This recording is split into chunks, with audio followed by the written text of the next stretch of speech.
Welcome into this special SPTV Sports episode here, the NFL Draft Edition. Right here from the comforts of our own homes. Michael Wengen, obviously the sports producer. That's Alex Strofe, sports reporter, and Jackson Jurek. You guys know him very well. How are you guys handling everything here with the quarantine, all that stuff? Oh man. This is pretty fun, isn't it? We're locked inside our homes for the last month. I'm good, Mike. Obviously, the cabin fever is real, but trying to make the most of some extremely weird times. But everything's good on my end. Been busy doing nothing really at home. Getting outside of the house, going for walks, taking our dog for a walk most days. Just enjoying the nice weather we finally got now. But unfortunately, we're all at home and we can't enjoy it together. So. Yeah, I don't think any of us had this in mind on our last episode of the Sports Hub that we would be in this kind of situation. Obviously, the world and the sports world in general have been changed for the worse. But nonetheless, though, we do have some sports to talk about. The NFL Draft is a silver lining to everything in the sports world right now, with everything now being altered by everything with this virus and stuff like that. Teams are not being able to meet with players, hold workouts and things like that. So that's really going to change a lot about how these teams go into the draft. Looking at maybe some of the top 10 picks, teams like Washington, Miami, the Giants, things like that. What are some of the possibilities that you could see teams going in those directions, whether it's offense or defense or maybe something out of the ordinary? I don't see a ton out of the ordinary happening right from the get-go. I think we probably have a trade within the top 5. I know Miami really wants to get into position to draft Tua Tagovailoa, and they're not sure if he'll be there at number 5, so I could totally see, Detroit and Miami making a switch there for the 3rd pick. Number 2, I think Washington be silly if they didn't go the direction of Chase Young. I mean, I think he's the best player in the draft, Chase Young out of Ohio State. I'd be shocked if Washington passed on him, especially with the fact they drafted Dwayne Haskins in the 1st round last year. There's rumors, obviously, Ron Rivera now in town in Washington, D.C. Could they go a different direction quarterback-wise at number 2? Obviously, a very good quarterback draft. I just think it'd be absolutely silly to go quarterback at number 2 for Washington. Because like I said, I think Chase Young is the best product in the draft this year over guys like Joe Burrow, who had maybe the most phenomenal college season we've ever seen a year ago. But I truthfully believe Chase Young is the best prospect in this draft. And if Washington passes him up at number 2, we're going to be questioning what is in their offensive line coach's office once again. Obviously, Chase Young not being an offensive lineman. But, I think it's silly if they don't go Chase Young at number 2. I completely 100% agree with Alex. I mean, I think Chase Young is the best player in the draft overall. He's got the whole package on defense. There's nothing better than him, and we have seen that. I think Chase Young easily goes number 2 to Washington. If they don't, you got to imagine they would go to a quarterback, but I don't think they need to. I think Haskins is just a young quarterback who needs to – who's going to get help from Rivera this year. So I think it'll be interesting to see how that plays out for them. But I don't think they're going to go into a quarterback position just because if they do end up needing one next year, they're probably going to be in the position of those top 5 picks next year as well, where they can get another one. And maybe that's Trevor Lawrence the following year. Right. Well, this Washington situation is really reminiscent of the Arizona situation just a year ago, right? 2 years ago, they draft Josh Rosen in the first round, fire their head coach, bring in a new head coach, and they go Kyler Murray, number 1 overall. Last year, Washington takes Dwayne Haskins, I think it was 15th overall, and now they stand 2nd overall, new head coach in town. Is the head coach going to want his own guy, or is he going to run with the guy they drafted a year before he was there? So it's a weird situation, and there's really not a wrong answer. I'd understand if Washington went to at number 2, but I think it'd be absolutely silly just given that Chase Young will be there. But it does remind you of that Arizona situation a year ago, which to this day, I still don't understand it entirely. I know Cliff Kingsbury wanted his guy in Kyler Murray. Kyler Murray had a really solid rookie year. Josh Rosen hasn't shown up in his first 2 years. I get the move there. This one I wouldn't get as well as that one. Joe Burrow is no doubt the number 1 pick unless Cincinnati trades out of it, which I think is a possibility, but it's not a strong one in my opinion. I think Joe Burrow, pretty much the unanimous decision at 1. Chase Young should go 2 to Washington. The rest of the top 10, though, I think it shakes out in a really weird way, right? We don't know how many teams might go the direction of quarterback. Detroit at 3. They could go quarterback at 3, especially if there's no trade. They could go Tua there. Miami, as mentioned, he's a quarterback. The Chargers are at 6 right now. Could they move and draft a quarterback? Could they draft one right at 6? Because I don't think they are real comfortable with the idea of Tyrod Taylor as their long-term starter at quarterback. If you got the 6th pick in a deep quarterback draft, you're probably comfortable with the idea of drafting a quarterback there. Carolina just signed Teddy Bridgewater. Could they go quarterback at pick 7? I think that's possible. Arizona at 8, probably not. Jacksonville at 9, it's possible. I mean, how comfortable are you with Gardner Minshew as your starting quarterback? There's room for improvement there, right? And then at 10, you have Cleveland, who we know probably won't go the direction of quarterback. But we could see 4 to 5 quarterbacks drafted in the top 10, which a lot of people really aren't bringing into full consideration. Because even though this is a deep quarterback draft, a lot of teams still need them. There's more starter caliber quarterbacks out there, both in the draft and in free agency, than there is starting jobs in the NFL right now. But I think we could see some competition, especially if some of those teams that we don't expect to in the top 10 go quarterback. Yeah, definitely. Obviously, quarterback is a huge concern right here. This is probably one of the better quarterback draft classes we've seen in years. 2018 obviously had a very strong case for that. Right. But, if you want to talk about draft classes that are very strong this year, you got to talk about the wide receiver class. Yeah, obviously, there's a lot of potential teams out there looking for another wideout. Green Bay being one of them, obviously, and Minnesota as well. Jackson may need another wideout as well. You bring up a lot of great points. Obviously, Chase Young is, I think you're right, the best player in the draft. Obviously, going to go definitely somewhere top 1 or 2. I still think 2, obviously. Things could change. Obviously, it's going to depend on offensive lines as well. How much of an offensive line do they have to protect their current quarterbacks for those teams who may need one? If you don't have that foundation, then you're going to be in a real tough hole starting out at the beginning of the season. Now let's kind of talk a little bit about some of the expectations. Alex, especially, this is for the Green Bay Packers, obviously, and Jackson, if you want to talk about the Vikings as well, since they're your favorite team. What are some of the things that you could see Brian Gutekunst, Green Bay's first-round selection and such? Yeah, something we've learned at Brian Gutekunst's first 2 seasons and first 2 drafts are that he's not afraid to move around, right? He likes to trade. He likes to move into position. He knows where he can get his top prospects. And although this is a very weird draft, right, he's not going to be in a war room. He's going to be in the comfort of his own home dealing with this.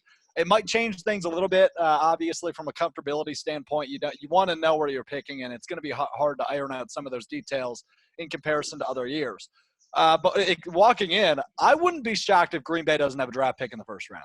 I'm going to throw that out there right now. I would not be surprised by any means if Brian Gutekunst is sitting at 30 and he says, yeah, I think we could trade back to somewhere like, I think 37 with Los Angeles is a good spot that I keep looking at when I do mock drafts.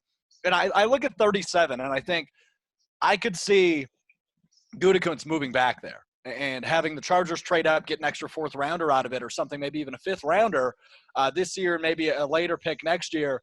You could absolutely make the case that Brian Gutekunst is fine with not drafting 30th, because I don't think anybody necessarily jumps off the page for Green Bay at 30. I think if quarterback Jordan Love falls to 30, he goes to Green Bay. That is one prediction I'm comfortable with, although I don't think it'll happen. If Jordan Love finds his way all the way to number 30, again, which I do not think will happen, but in the weird scenario that it does, because crazier things have happened, Mike and Jackson, if Jordan Love falls to 30, I think Green Bay stays and they pick the heir to the throne in Jordan Love out of Utah State. If he's not there, then you start looking at some of the other tools, other weapons, other skill positions that you need to fill. Wide receiver being a big concern. I don't know if the Packers go wide receiver round 1. I know that's a really popular opinion. A lot of people are saying if Justin Jefferson from LSU is there, they'd really like the Packers to pick him. A junior out of LSU, reigning national champion, not even 21 years old yet. My wide receiver crush, though, and it depends on the rankings you look at. He's higher on mine. He's higher on a couple other sites, but he's low on a lot of other experts, big boards. Laviska Shenault Jr. out of Colorado, a junior. I've heard that pretty name much. before. he is my wide receiver crush. I think he could be available at 62 later in the second round. That might be a stretch, but if he's there, I mean, that is my Packers crush. That's a guy I really want in green and gold, Laviska Shenault Jr. I think, Alex, you make a good point on Jefferson. I think if he's there, he's the type of guy you want on your team. He's young. He can go into a organization like the Green Bay Packers and learn a lot with Devontae Adams, one of the best receivers in the league, and a great quarterback in Aaron Rodgers. Matt LaFleur, bring him in, teach him. Maybe he'll do like the Mike Zimmer thing where he won't play as much his first year, but slowly get him into that, learning process of how their plan works out and everything, and then go from there. But I think that's a great guy for him, or a great team, Justin Jefferson, to go to as the Green Bay Packers if he's still on the board at that point. But that was a pick that I had as the Vikings taking as their 25th pick overall. Take Jefferson because we lost Diggs, in the offseason. He went over to Buffalo. That would be a great pick for the Vikings. He's young, same thing, except in the Vikings side and the Vikings aspect of it, he can learn the trade for the Vikings and go from there. But it all depends. A lot can happen. I could also see the Vikings. I would love to see them. They got 22 and 25. Maybe they trade up for something. Who knows what will happen? There's two, late round picks, but they're both good where there's going to be a lot of players left on that board that are going to be good, like Jefferson. And they're 22 as of right now. They want to go somewhere. They defensively, I don't know. There's so many going on. I think there's a lot that can happen in the Vikings. They got, they got two good late round picks here that they could get something out of. It'll be interesting. They got a lot in the Diggs trade, so that was good. I don't know what exactly is going to happen. Defensively, we're going to need some help filling in that corner position. We got a young rotation now on Mike Hughes. Harrison Smith, a great player. We kept Harris, which is huge for us because Anthony Harris is a beast of a player defensively, running the corner over there. I don't know. It's hard to say what they're going to go with. We need offensive line. We always seem to struggle with that every year. It's always there, but we just never take care of it. So who knows what's going to happen. Yeah, both of you guys made the point. Who knows what can happen? I do agree with you, Alex, in some facet that that Gutekunst maybe necessarily isn't going to be ready to pick a guy at 30. I think he might possibly trade down with the team. Maybe again, like you said, like either the Chargers or one of those teams with a higher pick, go trade down with them, get a good pick to start out the second round, and then if the receiver from Colorado, as you mentioned, if he's there, I think the green and gold might take a chance on him. Obviously, I am kind of a person who does like to see the tight end position, and from my point of view, I don't think I've ever really seen Green Bay have like a top tight end. I mean, you could make the case about Jermichael Finley, obviously, but injuries derailed his career there towards the end, and unfortunately, he was never really that guy that Green Bay had on the tight end side of things that could both block and catch the ball. So it's kind of an interesting take right there, but there is also an opportunity for Green Bay to maybe look at a linebacker. I know there was talks about maybe re-signing Clay Matthews again, but honestly, there's a reason why Green Bay decided to move on from Matthews. So if there's a linebacker possibly, there's also a very good linebacker class in this draft, including, a notable Badger in there as well, Zach Bond. There could be a chance, too, that Green Bay maybe possibly goes the way of a linebacker as well and early on in the draft. Yeah, I really like Willie Gay Jr. out of Mississippi State. I think if you're looking linebacker direction, I think that's the guy that they definitely have a shiny star around on the big board in the Green Bay facility, or I guess their at-home facilities at this point. But really like the film I got to watch on Willie Gay Jr. Probably late first round, early first round pick, or early second round pick, excuse me. So, if Green Bay moves around, I think he's a guy that they have to be looking at, Willie Gay Jr. is, if they want to go linebacker, which I wouldn't be opposed to with that first pick. Again, I'm a really big fan of Green Bay potentially moving back, and I know I sound like a broken record now, but that 37 spot is just so ideal to me because you have 37 and then 62, so two picks within 25 of each other, and this is such a deep draft, man. I mean, you can really get good, solid prospects. And Green Bay should be in win-now mode, obviously. Aaron Rodgers at 35 years old. You have to win now, and you have to get your best products, your best prospects, your best potential stars in this draft and really go all in. So Guys like Laviska Shenault Jr., who has all those talents at the wide receiver position, with just a little coaching, he could totally be at the next level. So that's a guy I think they could plug in right away, and he just contribute. A guy, again, like Willie Gay Jr., who I'm really big on. Although he's a rookie, I think he could definitely contribute with that linebacking group. So Green Bay's definitely got a lot to contemplate with such a deep wide receiver group. I think Pro Football Focus has like 18 wide receivers in their top 50, which is just outrageous for that position. Obviously, that being one of Green Bay's biggest needs, it works out nicely, and I hope they capitalize. But again, for first round preview really for Green Bay is either they trade out of pick 30. If Jordan Love's there, I think they go that direction. If not, probably a top wideout that fell, because I don't think you can fit right in the top 32. I think Pro Football Focus has 8 or 9 wide receivers. That's not going to happen. So a guy like T. Higgins could be available at 30. Justin Jefferson should probably be there. Brandon Ayuk from Arizona State should be there. Denzel Mims from Baylor should be there. So a lot of options for Green Bay. And this is one of those drafts, the first in a really long time that at least I feel, where you look at Green Bay's pick, which is late. Pick 30 is a late pick, one of the last 3 in the first round. And you think, there's actually a lot of good options that will be available there. So it's a weird sense of new comfortability that we've never felt before, especially at like pick 30. Not often where you look at a board and you say, yeah, there's 10 names there that could really plug in and be a factor in Green Bay's offense or defense or special teams, whatever it may be, right away. So this is an exciting draft, and I'm really excited to kick things off on Thursday.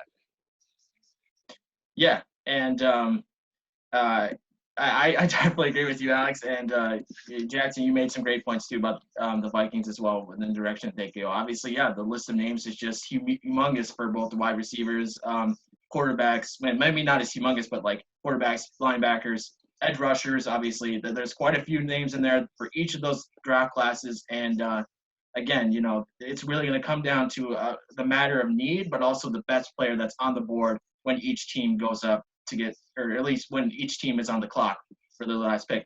Let's finish this off here. Why don't each of us make one bold prediction about the first round on Thursday? Oh boy, one bold prediction.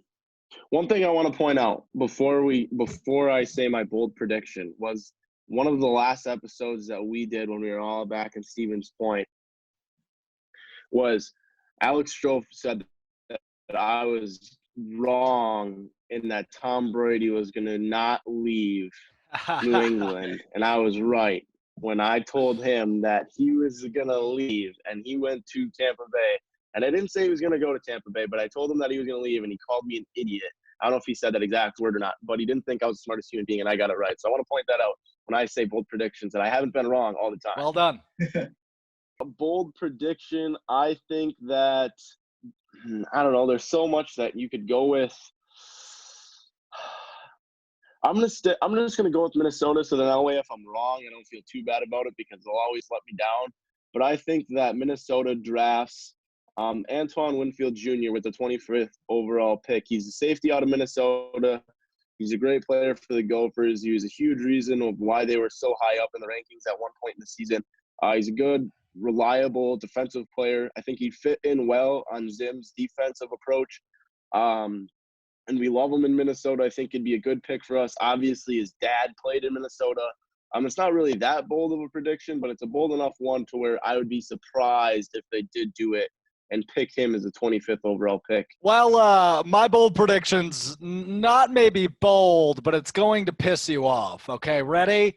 The New England Patriots hold pick number 23 in the 2020 NFL Draft. As we've mentioned time and time again in this preview, as we've heard headlines time and time again, and as Jackson just said, there's no more Tom Brady in New England. Their starting quarterback's name as it stands is Jared Stidham. So at pick number 23, I think the New England Patriots draft Jordan Love out of Utah State, and I think that guy's going to flourish in New England. So I think Jordan Love will be a New England Patriot after Thursday night. Yeah, that is kind of bold. I don't know if that really makes me mad, but it is pretty bold. I think that guy's going to be a star. Look, this is such a deep quarterback draft class, and we keep saying that. But I'm so big on Jordan Love. I think he's really got, a year on the bench, and that guy's a bona fide starter and eventually a stud. I think he will be a star in this league. And he will be underneath, and he would be underneath one of the direction of one of the best NFL coaches in NFL Absolutely. history. I guess for my bold prediction, this might kind of sound a little crazy, but I think Jonathan Taylor will be at the very end of the first round in terms of getting drafted by a team. I think he definitely is the best running back in this draft class, no question about that. But I think that with the amount of teams out there looking for a wide receiver, looking for a quarterback, looking for a linebacker, I think Jonathan Taylor kind of just gets pushed down towards the bottom. And I think he ends up with a team like the Chiefs, the defending Super Bowl champion Kansas City Chiefs. I think, he could be possibly pairing up very well with Damian Williams if he ends up wearing the colors of Kansas City. Could you imagine Jonathan Taylor plugging into the Kansas City system? I mean, seriously, can you imagine what Andy Reid could do with Patrick Mahomes, Damian Williams, Jonathan Taylor, Tyreek Hill, Travis Kelce, Mercole, all the names. I mean, the names just go on and on and on in that Kansas City offense. Could you imagine plugging the best running back in college football over the course of the last 2 years into that? That'd be outrageous. And I don't think that's a crazy prediction at all, Mike. I think now that the gears are spinning there, Jonathan Taylor at 32 sounds really – really appealing. I think that's actually a great prediction on your end. It could be a factor. You wouldn't have to change the colors of red and white. He'd be no, you wouldn't. He'd be in a really great system. Yeah, I that's my bold prediction. We can put this in a compilation of freezing takes if it doesn't end up so well. Yeah, but you know what? Yeah. I think we're really in for some great stuff throughout the entire draft. So that's going to be it for us on our end here on this special SPTV Sports NFL Draft preview. Any final things you want to say to the folks who are watching? Wash your hands. Stay safe. Stay at home. We're going to be back. Just got to take it slow, one day at a time. Sports are going to come back. We're all going to fall in love with the earth again. Just give it time. Be patient. Stay strong, and yes, sports will be back eventually. It'll be right now. Things are just crazy right now, and the NFL draft is no different from that. So for Alex, for Jackson, I'm Michael. Thank you for watching, and this has been a special SPTV Sports episode.